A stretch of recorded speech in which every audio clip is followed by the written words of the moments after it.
예, 성도 여러분 안녕하셨어요? 예, 꽤 날씨가 많이 춥습니다. 게다가 이제 아마 저녁 예배 때쯤 되니까 또 눈이 많이 와서 빙판길이 어떻게 오시나 했더니 이렇게 또 예, 오셔서 너무 반갑습니다. 이 추위와 빙판으로 인해서 성도 어려움 당하지 않도록 우리 하나님께서 특별히 보호해 주시길 간절히 기도드립니다.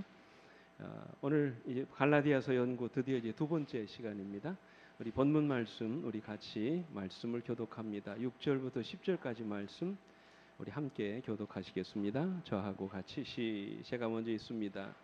그리스도의 은혜로 너희를 부르신 이를 이같이 속히 떠나 다른 복음을 따르는 것을 내가 이상하게 여기노라.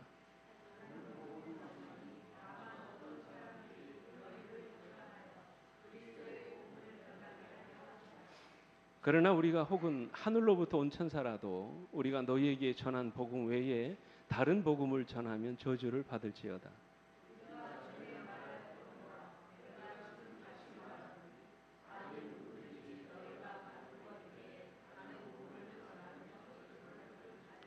아멘. 10절 같이 읽습니다. 시작. 이제 내가 사람들에게 좋게 하랴, 하나님께 좋게 하랴, 사람들에게 기쁨을 구하랴. 내가 지금까지 사람들의 기쁨을 구하였다면 그리스도의 종이 아니니라. 아멘. 자, 이제 우리가 본격적으로 갈라디아서 연구를 오늘부터 이제 들어가게 됐는데요. 지난 시간에 말씀하신 대로 이 갈라디아서는 우리 그리스도인들이 뭐를 강조한 말씀이라고 그랬어요? 핵심 주제가 뭐라고 그랬습니까? 자유라고 말씀드렸죠. 복음 안에서 우리가 누리게 될 이 자유를 강조한 말씀이 갈라디아서라고 말씀하셨어요. 그래서 이 사람들이 갈라디아서를 자유의 서신 혹은 해방의 서신이라고 그렇게 불렀습니다. 그만큼 이 갈라디아서에는 뭐가 많이 나와요? 자유라는 단어가 자주 나옵니다. 예를 들어 갈라디아 2장 4절에 보면 가만히 들어온 형제들을 말씀하시면서 우리가 가진 자유를 엿보고 우리를 종으로 삼고자 함이라 그렇게 말씀하셨어요. 갈라디아 4장 30절 31절 말씀에도 그런즉 형제들아 우리는 여종의 자녀가 아니요 자유 있는 여자의 자녀니라 또 말씀을 하셨어요. 갈라디아 5장 1절에도 그리스도께서 우리를 뭐 하시려고요? 자유롭게 하시려고 우리에게 자유를 주셨다고 말씀하셨어요. 5장 13절에도 형제들아 너희가 자유를 위해서 뭐를 입었다고요? 부르심을 입었다 말씀하셨어요. 그러니까 오늘 우리가 그리스도 안에서 복음 안에서 부르심을 받은 것은 무엇을 누리게 하기 위함이라고요?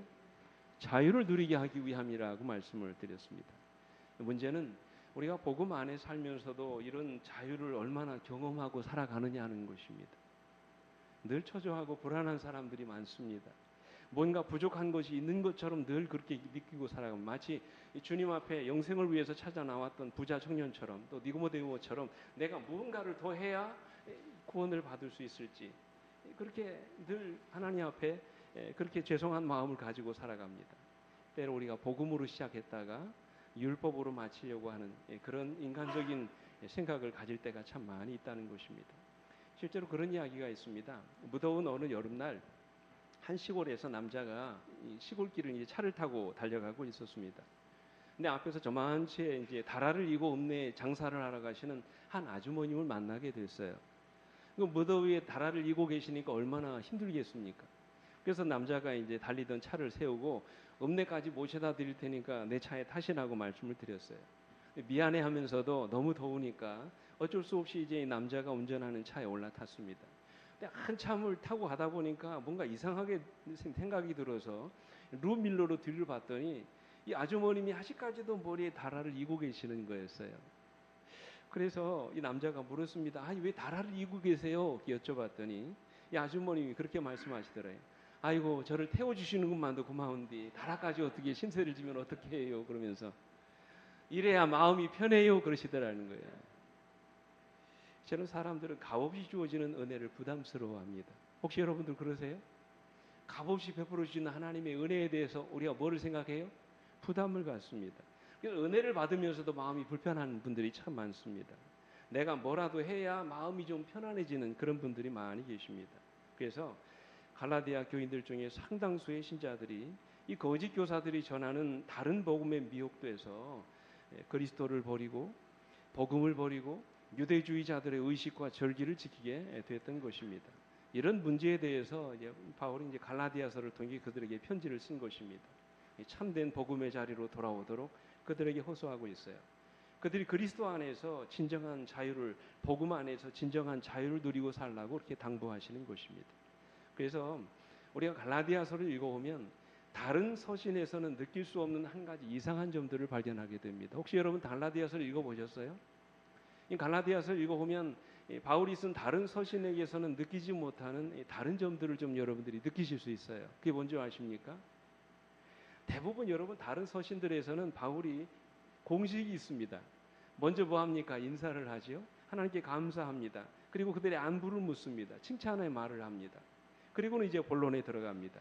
근데 갈라디아서에서는 그저 인사말이 거의 나오지 않습니다. 첫 장부터 이 바울이 목소리를 높여가면서 그들을 아주 엄중히 책망하는 그런 말씀들이 나와요. 마치 처음부터 다그치듯 본인의 마음에 담아두었던 모든 말들을 쏟아붓는 것입니다. 그만큼 바울은 순수한 복음을 받았던 성도들이 잘못된 길로 가고 있는 것을 이제 견딜 수 없어 했던 것입니다. 저는 적어도 교회를 맡은 지도자들의 마음에는 이런 절박함이 있어야 한다고 생각합니다. 나에게 맡겨진 영혼들이 잘못된 길로 가고 있을 때 그들의 모습을 안타깝게 생각할 뿐만 아니라 그들이 다시 옳은 길로 갈 수 있도록 끊임없이 기도하고 그들을 권면하고 때로는 책망을 해서라도 그들이 다시 돌아올 수 있도록 호소할 수 있는 그런 지도자들이 되어야 한다고 생각합니다. 이 바울에게는 그런 영혼에 대한 사랑이 있었습니다. 그래서 영감의 글은 이렇게 말씀하세요. 바울은 그에게서 복음의 원칙들을 충실히 배운 자들 중에서 생긴 이 같은 공공연한 배도로 마음이 상하였으며 그의 영혼은 흥분되었다. 즉시 그는 기만당한 신자들에게 편지하여 그들이 받아들인 거짓 교리들을 폭로하고 믿음에서 떠난 자들을 매우 혹독하게 견책하였다. 그래서 바울이 갈라디아에서 아주 그들을 혹독하게 견책을 합니다. 여러분 왜 이렇게 바울이 강한 어투로 그들에게 책망합니까? 이런 방법은요 예전에 그가 쓴 편지서에서는 보지 못했던 그런 어투였습니다. 근데 왜 그렇게 바울이 아주 강한 어투로 그들을 책망하게 됐을까요? 이어지는 영감의 글은 이렇게 말씀하십니다. 갈라디아 교회에서는 공공연하고 정체를 드러낸 오류가 복음 기별을 대신하고 있었다. 신앙의 참 기초이신 그리스도는 낡아빠진 유대주의의 의식 때문에 사실상 포기되었다. 사도는 갈라디아 신도들이 저희를 위협한 위험한 가마에서 구원받으려면 가장 결정적인 방법을 취하여야 하고 가장 신랄한 경고를 주어야 한다는 사실을 알았다. 그러니까 여러분 갈라디아 교인들은 지금 말씀하신 대로 공공연하고 여기 보면 다 모든 사람들이 다 알고 있는 그런 거짓 교리들을 그들이 받아들인 거에 있었다는 것이죠. 그러니까 고린도 교회라든지 다른 교회들은 이 거짓 교사들이 기만하고 그들의 오류를 진리로 가장해서 이렇게 제시한 것에 대해서 그들이 미혹을 받아 시험을 받은 것이라면 이 갈라디아 성도들은 공공연한 오류를 그들이 받아들였다는 사실이. 그래서 그들에게 아주 강한 어투로 그들을 책망하는 그런 말로 바울이 이 편지서를 썼던 것입니다. 여러분 바울이 전한 복음을 버리고 다른 복음을 받아들인 이 갈라디아 교인들에게 주는 이 바울의 권면이 뭘까요? 다른 복음을 받아들인 이 교인들에게 바울은 첫째로 그가 전한 복음이 하늘로부터 온 기별임을 말씀하고 있어요. 1절 말씀을 한번 좀 같이 읽어볼까요? 같이 시작. 사람들에게서 난 것도 아니요 사람들로 말미암은 것도 아니요 오직 예수 그리스도와 그를 죽은 자 가운데서 살리신 하나님 아버지로 말미암아 사도된 바울은 그렇게 시작합니다. 지금 여러분 바울이 자신의 무엇을 지금 이야기하고 있습니까? 자신의 사도직을 걸고 이야기하는 거예요. 왜 바울이 처음부터 이런 사실을 강조하는 것일까요? 그러니까 처음부터 자신의 사도직을 운운하는 이유가 뭐라고 생각하십니까?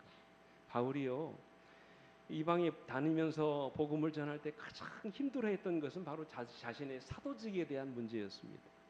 왜 그러냐면 바울은 우리가 아는 것처럼 예수님의 12 제자가 아니었습니다. 공식적으로 주님의 부르심을 받은 제자가 아니었다는 말씀이에요. 그리고 다른 제자와 함께 복음을 전한 경험도 없는 사람이었어요. 주님이 살아계실 때 주님으로부터 부름을 받았다고 하는 아무런 증거도 없었습니다.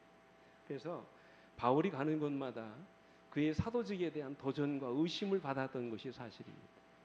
실제로 그 당시 갈라디아 이 교인들 사이에서도 바울의 사도직에 대한 의문을 제기하는 무리들이 있었습니다. 여러분 왜 그렇습니까? 왜 그들이 바울의 사도직을 의심하고 문제 삼는 것일까요? 여러분 그 이유가 뭔지 아세요? 왜 바울을 헐뜯고 비난하고 정죄하고 하는 사람들이 이 바울의 사도직을 의심하고 문제 삼는다고 생각하십니까? 그것은요, 그들이 바울의 사도직을 의심하고 문제 삼는 이유는 한마디로 그가 전하는 기별을 무력화시키기 하기 위해서 그랬습니다. 무기력하게 만들기 위해서였습니다. 그는 하나님의 보내신 사도가 아니라는 것이죠. 그러므로 그가 전하는 기별도 하나님으로부터 온 것이 아니라고 주장했던 것입니다. 여러분 이해가 되십니까? 왜 자꾸 사도직을 의심하고 문제를 삼아요? 그가 전하는 기별이 뭐로부터 오지 않았다는 거예요. 하나님으로부터 오지 않았다는 것입니다. 그래서 이렇게 말씀하세요. 성서적 논쟁으로 바울이 가르친 교리들을 폐기하기란 불가능했기 때문에 바울의 가말에게 대응하고 그의 권위를 약화시키고자 그들은 무원칙적인 수단에 의지하였다. 그 다음 말씀 보십시오. 그들은 바울이 예수의 제자도 아니고 그분에게 사명을 위임받지도 않았는데 주제넘게 베드로와 야고보 등 다른 제자들의 교회와 정반대의 교리를 가르치고 있다고 공표하였다. 그랬어요. 문제 있다는 것이죠. 이 사람은 사도가 아니라는 거예요. 제자도 아니라는 것입니다. 그러므로 그가 전하는 기별도 문제가 있다는 것이죠. 이 사도직에 대한 이 무리들의 의심은 바울이 전하는 기별에 상당히 많은 파장을 가져왔습니다. 그래서 그들이 이 사도 바울의 사도직을 문제 삼기 시작한 것입니다. 여러분 근데 사도가 무엇입니까? 사도라는 말의 의미가 뭐예요? 이 사도라는 말을 헬라어로 아포스톨로스라고 하는데 뜻이 뭐냐면 보내심을 받은 자라는 말이에요. 누구로부터?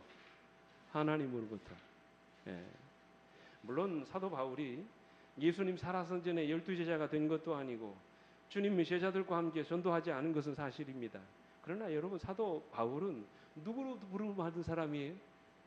예수님 부활하신 주님으로부터 부르심을 받은 제자 아닙니까? 사도 아니겠습니까? 그래서 1절 말씀을 다시 보시면 바울은 뭐라고 말씀하십니까? 사람들에게서 난 것도 아니요 사람으로 말미암은 것도 아니요 오직 예수 그리스도와 그를 죽은 자 가운데서 살리신 하나님 아버지로 말미암아 사도된 바울이라고 말씀하셨어요.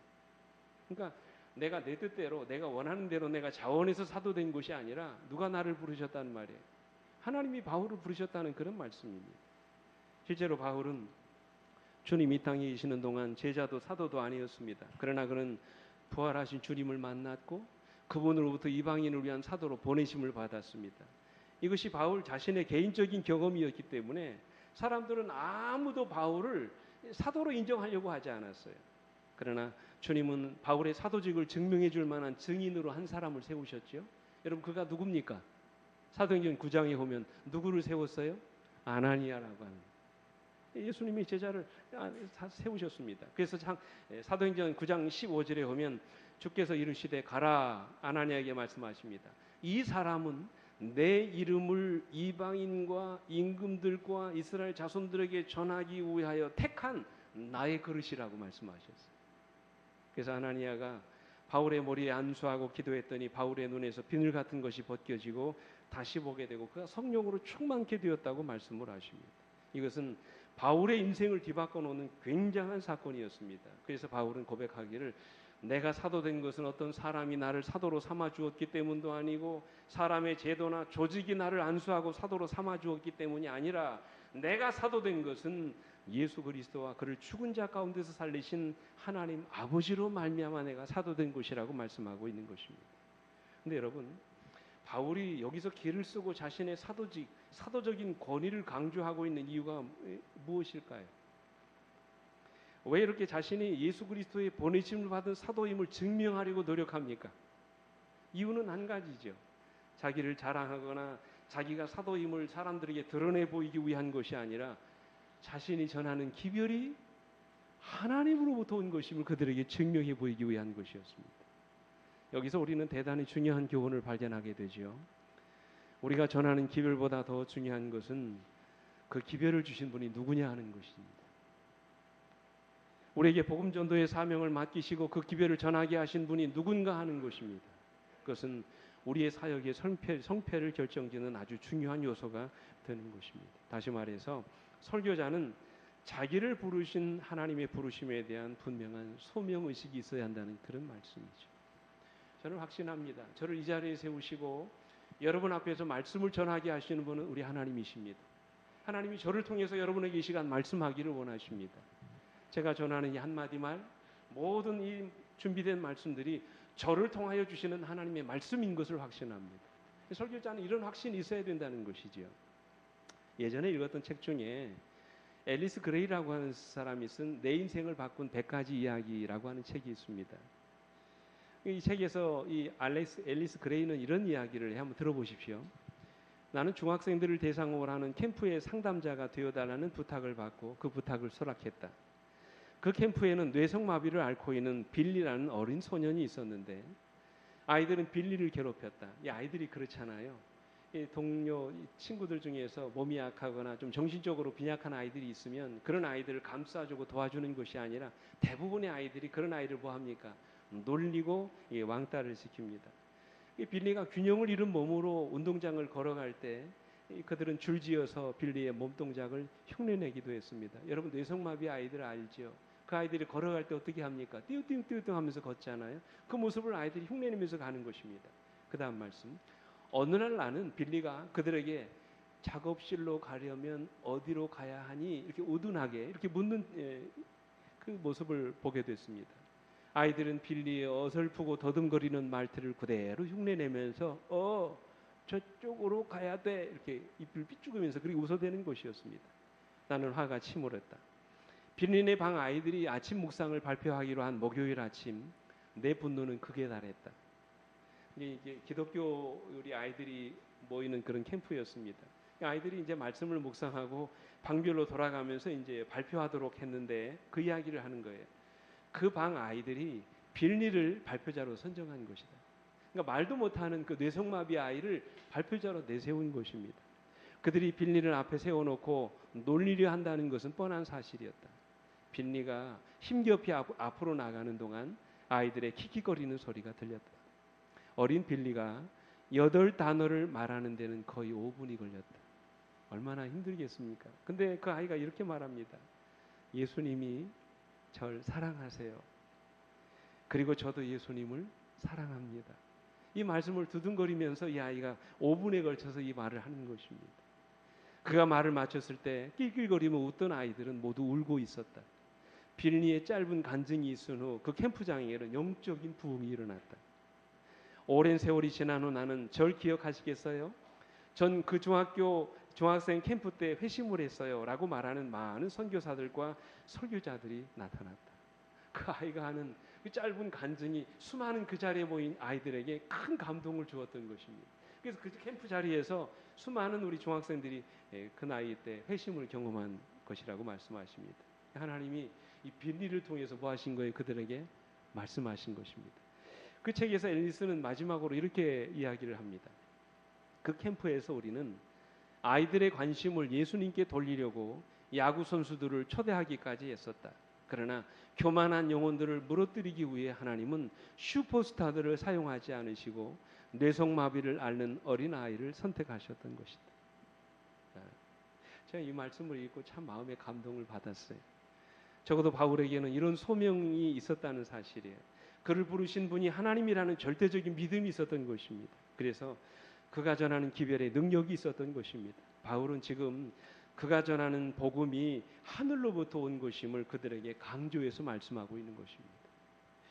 둘째로 다른 복음을 받아들인 이 갈라디아 교인들을 향해서 바울은 우리의 구원이 오직 하나님의 은혜로 주어지는 선물임을 강조하고 있습니다.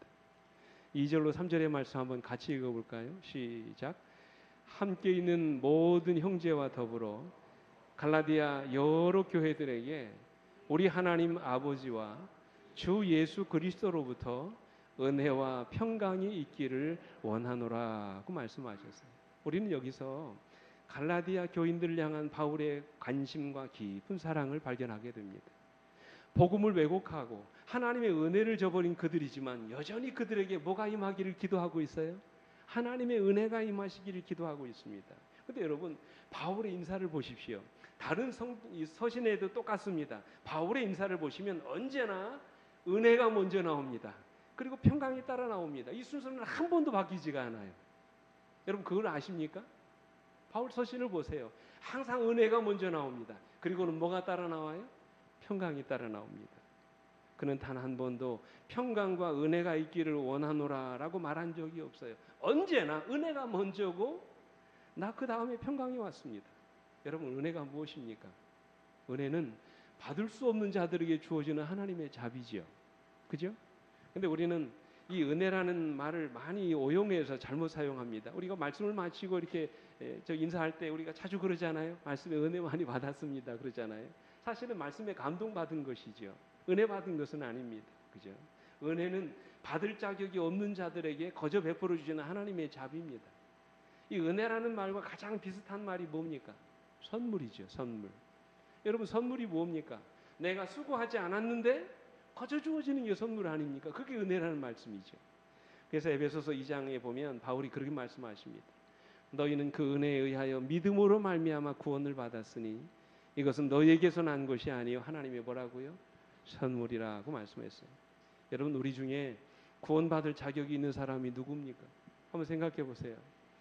우리가 영생을 얻고 구원받을 만한 자격이 있는 사람이 누구겠습니까? 한 사람도 없습니다. 그러나 그럼에도 불구하고 여러분과 제가 구원받은 것이 확실하다면 그것은 하나님의 은혜인 것입니다. 하나님의 은혜로 오늘 여러분과 제가 구원을 받은 것입니다. 이 하나님의 은혜는 단지 우리가 구원받은 것 그 이상을 의미합니다. 그것은 우리가 하나님의 은혜로 구원받았을 뿐만 아니라 날마다 하나님이 주시는 은혜로 살아가는 것까지도 포함합니다. 그래서 하나님의 은혜는 우리로 죄 용서를 경험하게 해줄 뿐만 아니라 죄악 세상에서 날마다 승리하며 살아갈 수 있도록 힘과 능력을 주시는 것입니다. 이 하나님의 은혜를 경험한 사람에게 그 다음에 이르러 오는 것이 뭐라고요? 마음의 뭐예요? 평강입니다. 네. 우리가 하나님의 구원을 경험하게 되면 그 다음에 뭐가 온다고요? 마음에 뭐가 찾아와요? 평강이 찾아옵니다. 이 평강이 무엇입니까? 평강이 뭐예요? 평강이란 단순히 마음이 평화로운 상태가 아닙니다. 영어 성경에서는 peace with God이라고 했어요. 하나님과 더불어 화목하게 된 상태가 평강입니다. 네. 로마서 5장 10절에 이렇게 말씀하시죠. 곧 우리가 원수 되었을 때 그의 아들의 죽으심으로 말미암아 하나님과 화목하게 되었은즉 그렇게 말씀하셨어요. 여러분 왜 우리가 하나님과 원수가 됐나요? 왜 하나님과 우리의 거리가 멀어졌어요? 우리의 뭐 때문입니까? 죄 때문이죠. 우리의 죄 때문에 하나님과 화목하지 못했습니다.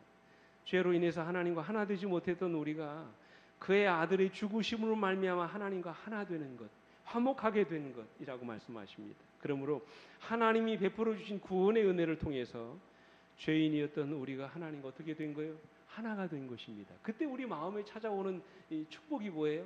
평강인 것입니다. 네. 그러므로 하나님과 화목하게 되지 않고는 우리 마음의 평안을 누릴 수가 없습니다. 우리가 하나님과 화목하게 될 때에만 하나님이 주시는 평안이 우리 마음에 임하게 되는 것입니다. 오늘 여러분의 마음속에 이런 평안이 있습니까? 하나님이 주시는 이 놀라운 평강이 여러분의 마음속에 있습니까? 네. 그것이 어떻게 이루어졌다고 말씀하세요? 우리 갈라디아 1장 4절 5절에 같이 읽어보겠습니다. 시작.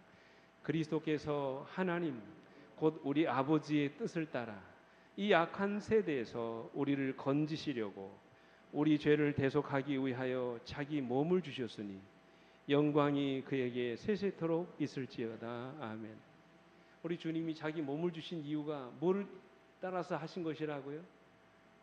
누구의 뜻을 따라 하신 일이라고 말씀하셨어요? 아버지의 뜻을 따라 하신 것이라고 말씀하세요.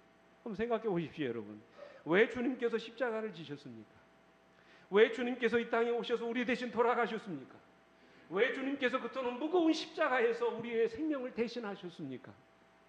그것이 다 누구 뜻이었다는 말이에요? 아버지의 뜻이었다고 말씀하십니다. 아버지 하나님의 계획이었다고 말씀하셨어요. 그러므로 아버지의 뜻이란 그분의 하나밖에 없는 아들이 우리 죄를 대신 지시고 희생제물이 되심으로 우리를 구원하시는 것이었어요. 당신의 아들을 죽이시고 우리를 살리시는 것이 아버지의 뜻이었다는 말씀이에요. 그래서 겟세마네 동산에서 주님이 마지막 기도를 드리실 때 아버지여 할만하시오든 이 잔을 내게서 지나가게 하옵소서. 그러나 나의 원대로 마옵시고 아버지의 원대로 하기를 원하나이다 라고 기도하셨던 것입니다.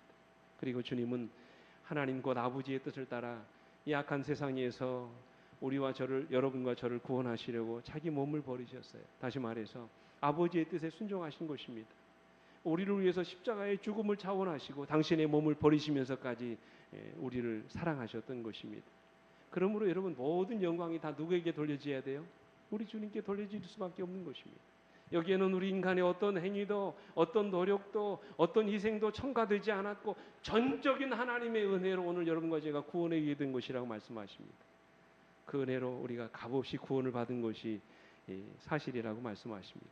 그러므로 우리는 오직 주님께만 영광을 돌려야 하는 것입니다. 이 스코틀랜드의 평신도 사역자 가운데 브라운로 노스라고 하는 사람이 있습니다.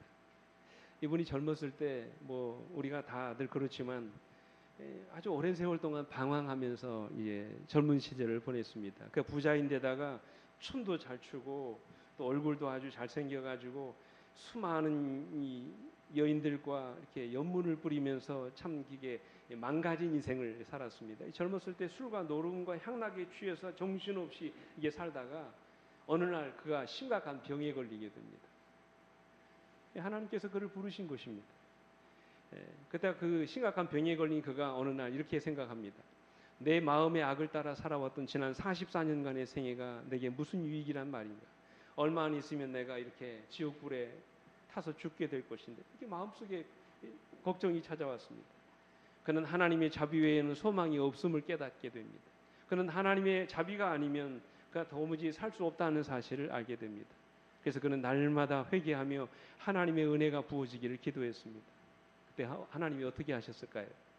그의 병든 몸을 치료하시고 다시 낫게 해주셨습니다. 그 이후에 그는 평신도 사역자가 돼가지고 스코틀랜드의 전 지역을 돌아다니면서 자기가 만난 하나님, 병중에서 자기를 고치시고 회복시키신 하나님에 대한 놀라운 간증을 하면서 살아가게 됐습니다. 근데 어느 날 한 교회에서 복음을 전하게 되는데 어떤 사람이 그에게 편지를 주면서 설교하기 전에 꼭 한번 읽어보라고 부탁을 했습니다.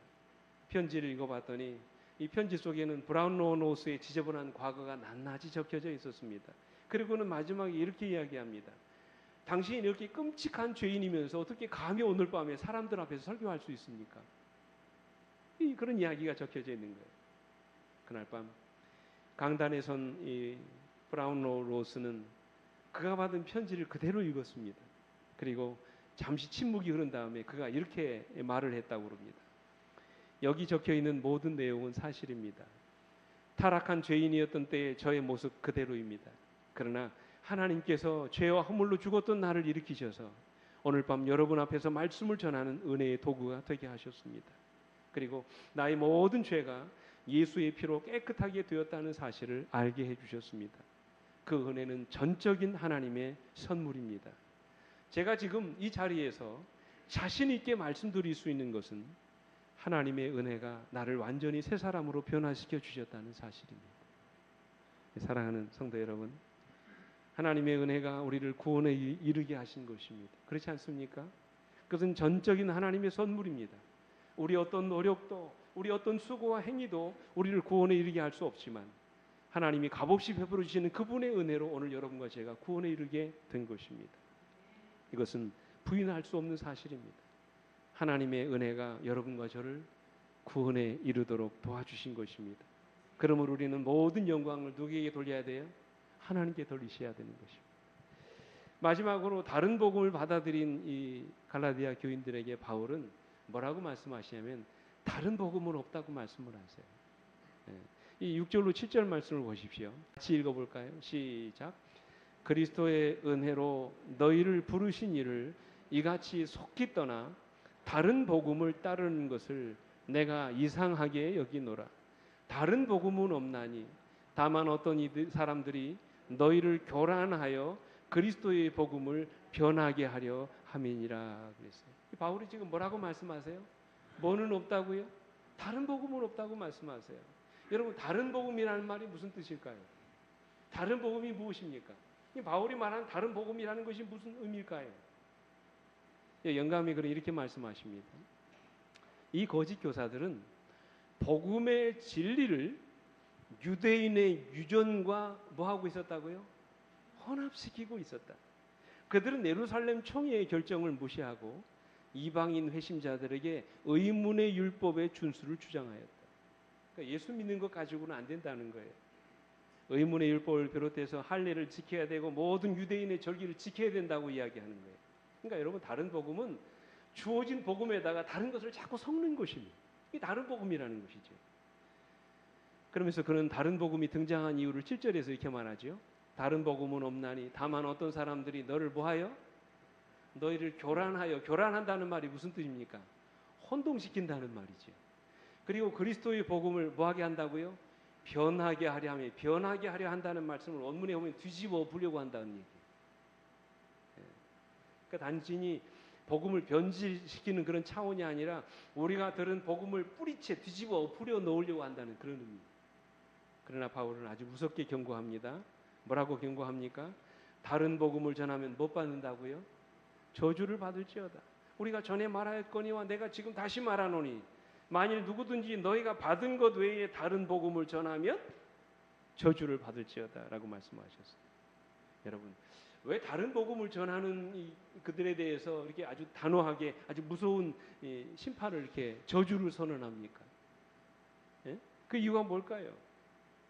왜 우리가 다른 복음을 전하면 안 됩니까? 그것이 교회에 어떤 영향을 끼치기에 그렇게 바울이 이렇게 지금 무섭게 책망하는 것일까요? 저는 그것을 경험했어요. 그것은 사람의 영혼이 죽고 사는 문제가 어디에 걸려 있어? 이 복음의 하나에 달려 있기 때문에 그래요. 그죠? 하나님의 복음에는 우리가 영원히 살 수 있는 길이 제시되어 있기 때문에 그렇습니다. 그러므로 이 복음을 변질시키는 어떤 행위도 하나님의 용서하심을 받을 수 없다고 말씀하십니다. 지금 우리 주변에도 그렇지 않아요?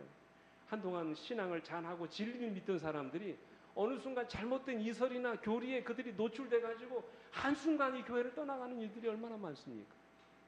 그들에게 아무리 설득하고 바른 기별을 제시해도 듣습니까? 안 듣습니까? 듣지 않아요. 예전에 제가 전임 담임했던 그 교회들 가운데 한 분들이 잘못된 이설에 휩쓸려 가지고 말이죠. 성령을 인격체로 인정하지 않고 그저 아버지 하나님의 영향력, 힘이라고 생각하면서 오직 여호와 하나님 한 분밖에 없다고 주장하는 그런 분들이 계셨습니다. 삼위일체를 부정하면서 그것은 원래 우리 제7의 안식일 예수 재림교회 정통 기별이 아니라고 믿는 그런 무리들의 접촉을 받은 것입니다. 한 일주일 동안 그분들이 집회에 참여하고 나서 완전히 7가정, 8가정이 넘어가 버렸어요. 제가 그분들 모시고 삼육대학에 가가지고 우리 교수님하고 난상 토론하면서 이렇게 했는데요. 안 돌아오시더라고요. 다행히 한 4가정 정도는 돌아왔는데 지금 서너 가정은 아직도 그 자리에 계십니다. 만나면 얼마나 서로 이게 좀 불편한지 몰라요. 예전 같지 않습니다. 참 힘들더라고요. 네. 그래서 여러분, 다른 복음을 전하는 행위는 수많은 사람들을 멸망으로 인도하는 살인행위라고 말씀하셨어요. 그래서 바울은 그들에게 하나님의 뭐가 임하게 될 거라고요? 저주가 임하게 될 것이라고 말씀하셨어요. 다른 복음은 없다고 말씀을 하시는 거예요. 여러분, 다른 복음은 없습니다. 그죠? 어느 수도원에 영성 깊은 원장이 있었습니다. 이 수도원 원장이 가르침을 받기 위해서 전국 각처에서 이 수도원에 모여들었습니다. 근데 수도사들은 자신의 마음에 예수님의 마음을 담기 위해서 온갖 노력을 다했어요. 근데 시간이 지나도 자기 마음속에 예수의 마음이 만들어지지 않더라는 거예요. 여전히 자기 마음에 보니까 미움과 분노와 욕망과 정욕이 자리 잡고 있더라는 것이.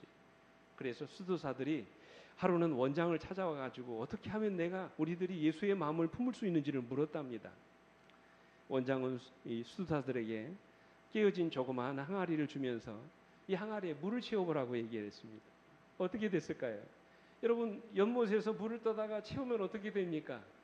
깨진 틈으로 이 물이 다 이렇게 쏟아져 나가는 것입니다. 물을 부어도 금이 가고 깨진 틈 사이로 금방 물이 새서 항아리에 물을 채울 수 없는 것이었어요. 그때 헛다리하는 이 수도사들을 보고 원장님이 빙그레 웃으면서 항아리를 가지고 자기를 따라오라고 이야기했어요.